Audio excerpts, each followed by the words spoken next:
చేయడం కూడా మేము ముఖ్యమంత్రి గారు మేము సలహా తీసుకుని తప్పకుండా చేస్తాం అధ్యక్ష. మంత్రి గారు ఒక నిమిషం అన్న మంత్రి గారు నాది ఒక సూచన. నేను కూడా విశాఖపట్నం జిల్లా ప్రాంతానికి సంబంధించిన కాబట్టి సభ్యులు చెప్పిన దాంట్లో 100% వాస్తవం ఉంది, దాంట్లో అనుమానం లేదు, అందరికీ తెలిసిన విషయం. అంచేది మీరు డిలే చేయకుండా గవర్నమెంట్ నిర్ణయం బాబు గారితో మాట్లాడి నిర్ణయం తీసుకొని హౌస్ కమిటీ అనేయండి, లేదా సత్యనారాయణ గారు చెప్పినట్టు ఒక మంచి సిట్టింగ్ జడ్జి గారు ఎంక్వైరీ చేయండి, వాస్తవాలు తీసుకొచ్చి దీన్ని న్యాయం చేయడం కోసం ప్రయత్నం చేయండి. అందుకే అధ్యక్ష ల్యాండ్ గ్రాబింగ్ యాక్ట్ ఒకటి మూవ్ చేస్తా ఉన్నాం. అలాగే ఈ 22A కూడా డిలీషన్స్ కానీ ఎవరైనా యాడ్ చేయాలన్నా కూడా తప్పకుండా దాని యొక్క హక్కులను కూడా మార్చే విధంగా కూడా మేము గౌరవ ముఖ్యమంత్రి గారు చర్చిస్తా ఉన్నాం. Thank you. వచ్చేద్దాం టైం. రెండో క్వశ్చన్ 1 hour అయింది. ప్లీజ్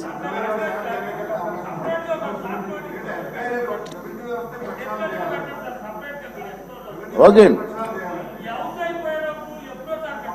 ఓకే అండి, ఓకే సార్. క్వశ్చన్ నెంబర్ 13 సభ్యులు రాలేదు, అంచేత ఈ క్వశ్చన్కి ఆన్సర్ ఇచ్చినట్టుగా భావించవలసి కోరుతున్నాను. సభ్యులు లేనప్పుడు మీరు దాన్ని మళ్ళీ ఏమి రాలేదు, మరి ఏం చేస్తాం. తర్వాత క్వశ్చన్ నెంబర్ 14 పర్యాటక శాఖ మంత్రులు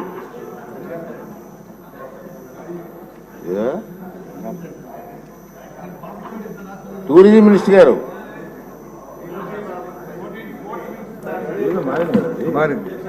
ఇది మారింది సార్, ఇది రవాణా శాఖ మీకు పోస్టింగ్ అయింది కాదు సార్, మార్చారు, పొరపాటున పోస్టింగ్. అది ఇన్ఫర్మేషన్ లేదు. సెక్రటరీ గారు వివరిస్తారు సార్ మీకు. జాబ్ స్పోర్ట్స్ మినిస్టర్ గారు వాళ్ళు కదండి.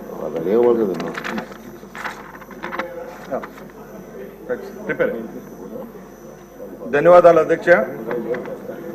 ఈ అవకాశాన్ని కల్పించిన రాయచోటి ప్రజానీకానికి, అలాగే పెద్దలు చంద్రబాబు నాయుడు గారికి, మా యువ నాయకులు లోకేష్ బాబు గారికి ధన్యవాదాలు తెలియజేసుకుంటూ ఈరోజు ప్రారంభిస్తున్న అధ్యక్ష.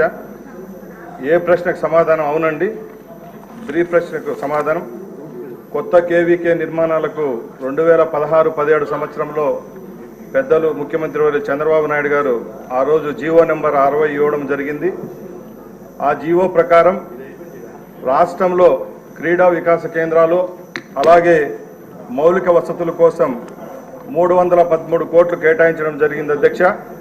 దానిలో భాగంగానే విజయనగరంలో మౌలిక వసతులు, అకాడమిక్ లైబ్రరీ, అలాగే క్వార్టర్స్, సిబ్బంది కోసం 20 కోట్లు కేటాయించడం జరిగింది అధ్యక్ష. జగన్మోహన్ రెడ్డి గారు ముఖ్యమంత్రి అయిన తర్వాత 29/5/2019 కొత్త జీవో తేవడం జరిగింది. ఆ జీవో ప్రకారం ఏవైతే గత ప్రభుత్వంలో కేటాయింపులు జరిగాయో అవన్నీ రద్దు చేస్తూ ఆయన చర్యలు తీసుకోవడం జరిగింది.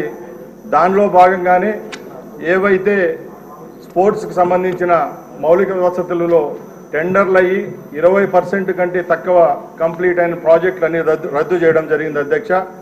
అలాగే దానిలో భాగంగానే విజయనగరం జిల్లాలో ఉన్న ఈ స్టేడియం మోడల్ స్కూల్ను కూడా ఆపేయడం జరిగింది అధ్యక్ష. అలాగే అక్కడున్న పిల్లలు ఎవరైతే ఉంటారో వాళ్ళందరినీ కడప స్పోర్ట్స్ స్కూల్కు పంపడం జరిగింది అధ్యక్ష. ముఖ్యంగా జగన్మోహన్ రెడ్డి ఈ రాష్ట్రంలో ఏ విధంగా అన్ని వ్యవస్థలు నాశనం చేశాడో, ఎందరో మంది పేద విద్యార్థులు అలాగే క్రీడాకారుల యొక్క భవిష్యత్తును కూడా ప్రశ్నార్థకం చేస్తూ 2019 తర్వాత ఏవైతే క్రీడలకు సంబంధించి వ్యవస్థలు ఉన్నాయో అన్ని కూల్చివేయడం జరిగింది అధ్యక్ష. దానిలో భాగంగానే ఇక్కడ విజయనగరంలో ఉన్న విద్యార్థులను తీసుకొని పోయి కడప స్పోర్ట్స్ స్కూల్లో పెట్టడం జరిగింది అధ్యక్ష. అలాగే శ్రీ ప్రశ్నకు సమాధానం.